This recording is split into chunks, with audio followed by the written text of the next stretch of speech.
Rifeensi keessan sin jalaa caccabe yookaan bubuqqee isin rakkise rifeensi keessan deebi'ee akka biqilu karaalee godhan keessaa tokko qoricha minooksidii fayyadamuudha.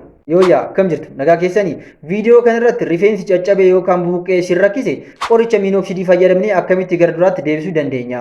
Akkaataan fayyadama qoricha kanaa akkamii? Eenyutus qoricha kana fayyadamuu qaba? Eenyutu immoo qoricha kana fayyadamuu hin qabu kan jedhu ilaallaa jechuudha. Viidiyoon amma isinii dhiyeessu kanarratti gaaffii yoo qabaattan wanti isiniin galle yoo jiraate gaaffii fayyaa hojii wal qabate kamiyyuu yoo qabaattan comment section irraa naa ka'a.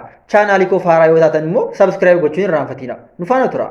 Qorichi minooksidii jedhamu kun rifeensi keenya kunuunsa gahaa dhabuudhaan yookaan immoo dibata yookaan qibaatii gosa rifeensaa keenya wajjin hin deemne fayyadamuudhaan fi rakkoolee adda addaa rifeensi keenya yoo buqqeef yoo jajjabe akka gara duraatti deebi'u nu godha jechuudha. Qorichi kun rifeensa mataa keenya irra jiru rakkoolee adda addaadhaan miidhaman akka haaraatti stimuleet gochuun yookaan kakaasuun rifeensi keenya deebi'ee bakka duraatti akka deebi'u nu godha jechuudha.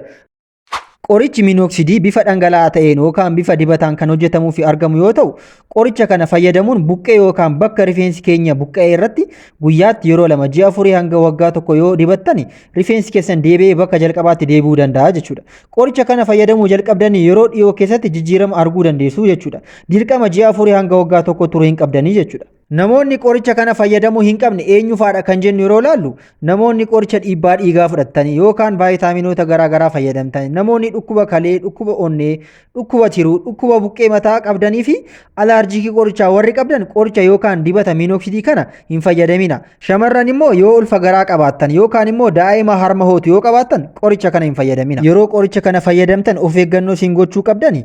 Yeroo qoricha kana dibattan of eeggannoodhaan buqqee yookaan bakka rifeensi keessan sin jalaa buqqee yookaan caccabeetti qofa fayyadama. Kanaan achi dogongortanii rifeensa keessan yookaan buqqee mataa keessanii alatti dibannaan rifeensi bakka hin barbaadamnetti sin jalaa biqiluu danda'a jechuudha. Qoricha minooksidii kana yeroo fayyadamtan dhiironni minooksidii persentii 5 fayyadama. Dubartoonni immoo minooksidii persentii 2 fayyadama.